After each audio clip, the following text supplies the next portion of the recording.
नमस्कार दोस्तों, आज मेरे साथ जुनैद हैं जो कि जम्मू कश्मीर के किश्तवाड़ से हैं और इन्होंने सीएसआर नेट एलएस क्वालिफाई किया है 38 रैंक के साथ में।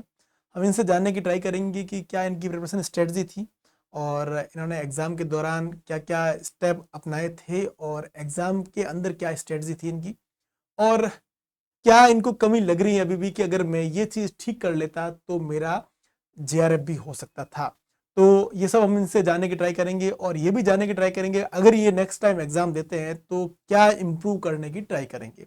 तो जुनैद, फर्स्ट ऑफ ऑल आप जम्मू कश्मीर से हैं और आपने एमएससी अच्छा। कब की है और एमएससी कहाँ से की है ये बताइए? सर मैंने एमएससी अपना 2023 में कंप्लीट किया था यूनिवर्सिटी ऑफ दिल्ली से। ठीक है। तो दैट्स इट्स ओके, ओके। वहीं से किया। और बीएससी कहाँ से की थी आपने? सर बीएससी मेरा जामिया मिलिया इस्लामिया से था। Okay, okay, okay, Jamia Millia Islamia से। तो फिर आपने मतलब जम्मू कश्मीर क्या 12th में ही छोड़ दिया था? यस सर, 12th में ही स्टेट से बाहर आ गया था सर। ओके। क्या है ना कि यस सर। कुछ ऐसी जगह होती है कि जहाँ पर लोगों को जाने का मन करता है हमेशा, है ना? जैसे जैसे हम राजस्थान से हैं तो हमारा मन करता है हम कि है ना हम कश्मीर जाके कश्मीर देखें क्योंकि राजस्थान में इतनी गर्मी रहती है ना, तो ऐसा मन करता है कि हम हम्म। वहाँ जाके वहीं पर रहे ठंडी ठंडी जगह पर। तो वैसे आप है वहाँ से दिल्ली आ गए, तो मतलब क्या टेम्परेचर सूट करता था वहाँ पर? सर पहले तो अडेप्टेबिलिटी इश्यूज थे काफ़ी, लेकिन अब काफ़ी है। अब तो मुझे वहाँ पे ठंड लगती है। अच्छा, अब ऐसा मैं ऐसा कंफर्टेबल है क्या? यहाँ की गर्मी में ही हो गया हूँ। Okay, okay, okay. तो आपने सीएसआर नेट की तैयारी कब स्टार्ट की थी? 2023 में ही शुरू कर ली थी या फिर उससे पहले शुरू की थी? नहीं सर, मैंने अपना प्रिपरेशन 2024 जनवरी से स्टार्ट किया था एक्चुअली। ओके। तो आपकी एमएससी 2023 में कंप्लीट हो गई थी जुलाई के अंदर? यस सर, तो मैं रिसर्च में ही इंटरेस्टेड था ज़्यादा, तो हुँ, उस पहले मैं इंटरेस्टेड था ज़्यादा अब्रॉड जाने के लिए, ओके। लेकिन फिर मेरी पर्सनल चॉइसेस थोड़ी चेंज हो गई, तो मैंने अपना प्लान चेंज किया कि मुझे यहीं से करना है अपना। हुँ, तो हुँ, मुझे पता चला कि उसके लिए सीएसआईआर नेट तो मुझे निकालना पड़ेगा। हुँ, हुँ, तो इसीलिए फिर मेरा मैं एमएससी के बाद भी थोड़ा रिसर्च वर्क में ही इन्वॉल्व था। हुँ, हुँ, फिर जनवरी 2024 में मैंने अपना प्रिपरेशन स्टार्ट किया था। ओके। तो आपने प्रिपरेशन स्टार्ट किया उस टाइम आपने सबसे पहले क्या मतलब कहाँ से सर्च करना शुरू किया? बुक्स वगैरह पढ़नी शुरू की या यूट्यूब को खंगाला या फिर कहाँ से क्या किया? सर यूट्यूब से ही पहले देखना शुरू किया और बुक्स तो देख ही रहा था, सेल्फ स्टडी कर रहा था। ठीक है। तो जो भी लेक्चर सीरीज़ अवेलेबल थी यूट्यूब पे आपकी या अदर इंस्टीट्यूट्स की, वो हुँ, हुँ, देखता था ओके, और उसके अलावा बुक्स देखता था सर। ठीक है। तो उसके अलावा जो भी प्रॉब्लम सॉल्विंग थी, वो पहले तो बुक से ही करता था और उसके बाद मैंने मटीरियल वगैरह वगैरह खरीदा था हुँ, हुँ, इंस्टीट्यूट का, हुँ, हुँ, आपके इंस्टीट्यूट का, तो वहीं से फिर सर प्रॉब्लम सॉल्विंग भी शुरू कर दी। ओके। तो जब सबसे पहले आपने सिलेबस देखा तो आपको नहीं लगा कि इतना बड़ा सिलेबस है और मैं इसको कैसे कवर करूँगा? मतलब कुछ स्ट्रैटेजी वगैरह कुछ अप्लाई करने की ट्राई की? यस सर, स्ट्रैटेजाइज़ तो मैंने यही किया कि मैंने देखा वेटेज सबसे ज़्यादा किन टॉपिक्स की है, तो उन टॉपिक्स को पहले मैंने पढ़ लिया एक बारी, ठीक है। क्योंकि टॉपिक वाइज़ मैंने हर एक सब्जेक्ट कवर कर लिया। हुँ, हुँ, पहले उसके बाद जब मैंने सब टॉपिक्स पढ़ लिए तो फिर प्रॉब्लम सॉल्विंग शुरू की एक्चुअली। Okay, okay, okay. तो कौन-कौन से सब्जेक्ट जो है वो आपको बहुत मज़ेदार लगते हैं, ईज़ी लगते हैं मतलब अच्छे लगते हैं? सर पहले तो मैं क्लासिकल मैकेनिक्स से काफ़ी ज़्यादा मतलब दूर भागता था, ठीक है। लेकिन फिर जब मैंने उसको पढ़ना शुरू किया तो फिर मैंने उसको एक्सप्लोर किया और ज़्यादा, हुँ, हुँ, और मतलब उसको ज़्यादा पढ़ा क्लासिकल में। फिर न्यूटोनियन मैकेनिक्स में जो भी बेसिक कॉन्सेप्ट्स हैं उनको भी एड्रेस किया अच्छे से हुँ, हुँ, और उसपे अपना होल्ड बनाने की कोशिश की, क्योंकि मुझे ऐसा लगता है कि न्यूटोनियन मैकेनिक्स पे अगर आपका अच्छा होल्ड है, 11th-12th की फिज़िक्स पे अगर अच्छा होल्ड है, तो हुँ, that helps in your CSIR NET preparation also. Okay. कौन-कौन से ऐसे सब्जेक्ट हैं जो अभी भी लगता है कि थोड़ा-सा डर लगता है उन सब्जेक्ट्स के अंदर? सर अभी भी मुझे तो लगता है कि सर इसमें क्वांटम का जो एडवांस पार्ट है उसमें मैं थोड़ा-सा अभी भी हेजिटेट करता हूँ, ओके, उसके क्वेश्चंस। और उसके अलावा सर जो मैथमेटिकल का स्पेशल ये कॉन्सेप्ट। कॉन्सेप्ट्स हैं, कुछ जो इम्पोर्टेंट कॉन्सेप्ट्स हैं, हाँ, हाँ, हाँ, इम्पोर्टेंट कॉन्सेप्ट्स हैं उसमें कुछ उनको मैं पूरी तरह से अभी ग्रास्प नहीं कर पाया हूँ अच्छे से। ओके। प्रॉब्लम सॉल्विंग अभी भी उसमें मैं थोड़ा-सा लैग करता हूँ, तो ओके, ये कुछ ठीक है। टॉपिक्स। खुद के नोट्स प्रिपेयर किया आपने subject wise?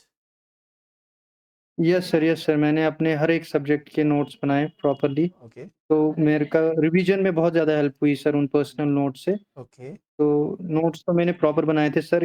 Other than that मैंने प्रॉब्लम सॉल्विंग के लिए भी एक अलग कॉपी बनाई और प्रॉब्लम्स को मैंने कंपाइल करके अलग से, और उनको भी मैं रिवाइज़ करता था, हुँ, जो हुँ, अच्छी प्रॉब्लम्स होती थी।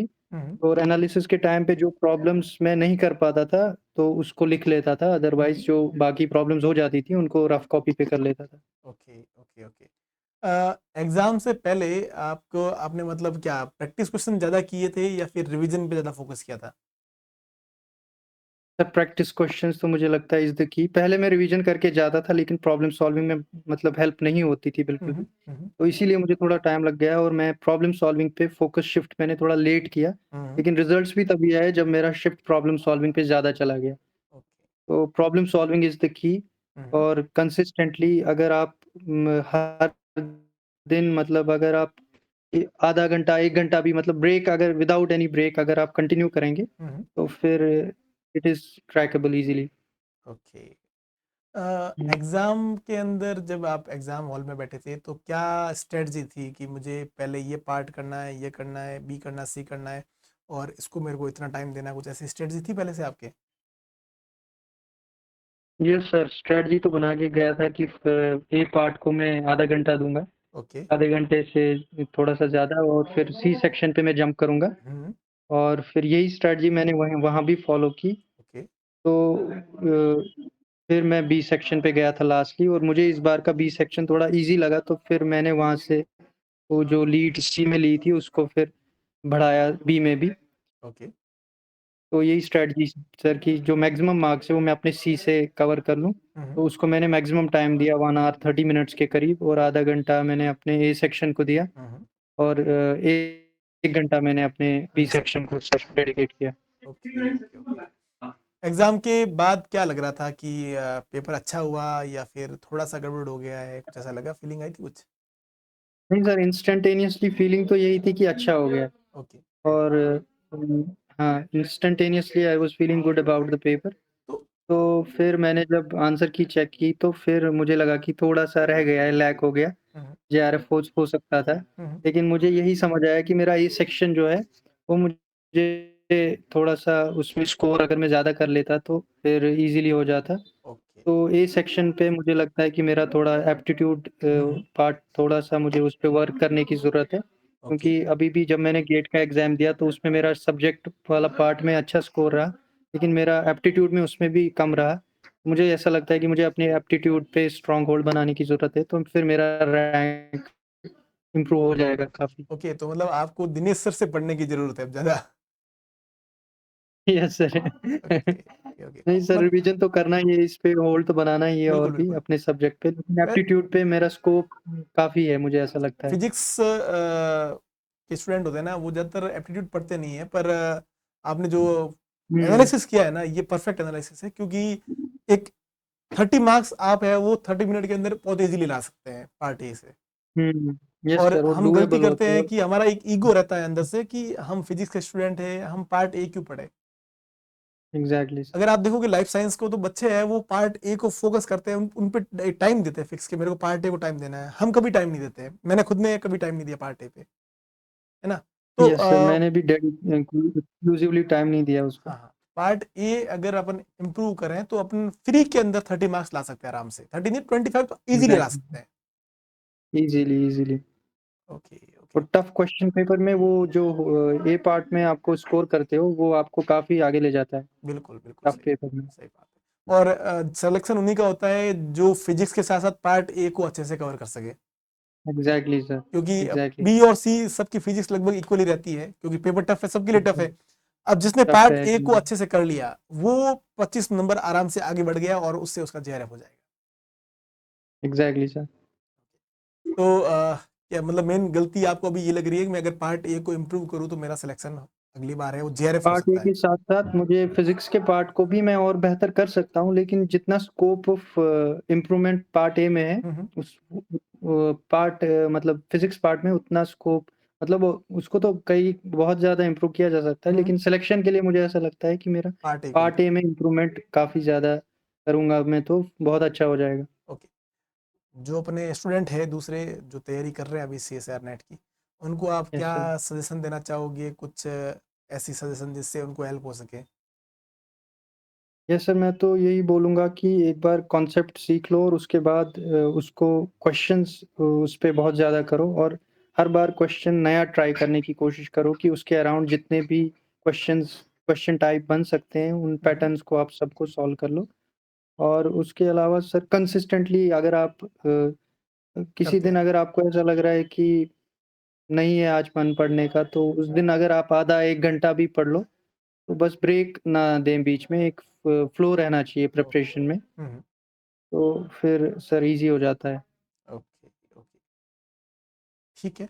और आगे का क्या प्लान है अभी नेक्स्ट क्या करना है? रिसर्च करनी है या फिर असिस्टेंट प्रोफ़ेसर बनना है?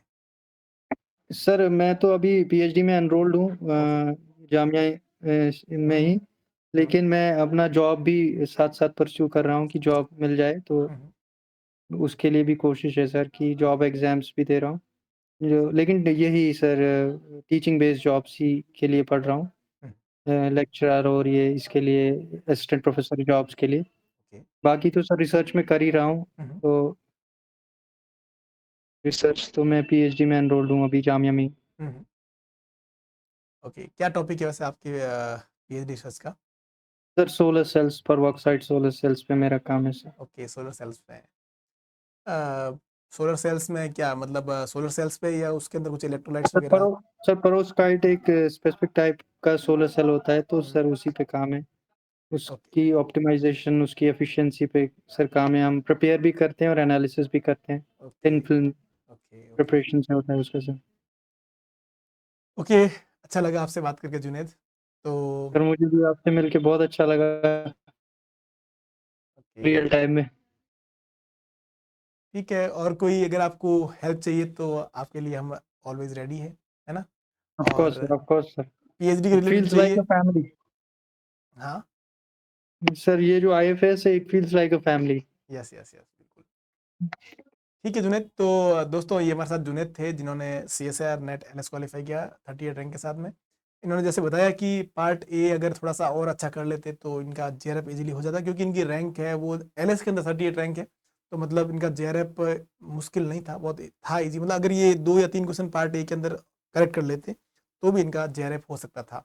तो यस सर। जो इन्होंने पार्ट ए पे फ़ोकस नहीं किया, आप लोग थोड़ा-सा पार्ट ए को फ़ोकस कीजिए और वैसे इस बार इनका जेआरएफ हो ही जाएगा क्योंकि इन्होंने जो गलती थी इन्होंने एनालिसिस कर ली है और आप जी, लोग जी। भी इनका सजेशन ज़रूर फ़ॉलो करें कि इन्होंने एक बात बोली है कंसिस्टेंसी और साथ में इन्होंने बोला कि मतलब जो सिलेक्शन की जो है वो है प्रैक्टिस। तो आप प्रैक्टिस ज़रूर करें। प्रैक्टिस अगर करोगे तो आप सिलेक्शन के बहुत नज़दीक पहुँच जाओगे और उसके साथ में अगर पार्ट ए को अच्छे से कवर कवर कर लोगे, तो आपका सिलेक्शन होने से कोई रोक नहीं सकता। थैंक यू जुनैद, आपकी सजेशन है वो बाकी सारे स्टूडेंट बहुत फ़ॉलो करेंगे। Okay, thank thank you you sir. So much. Nice meeting you sir. Thank you, thank you.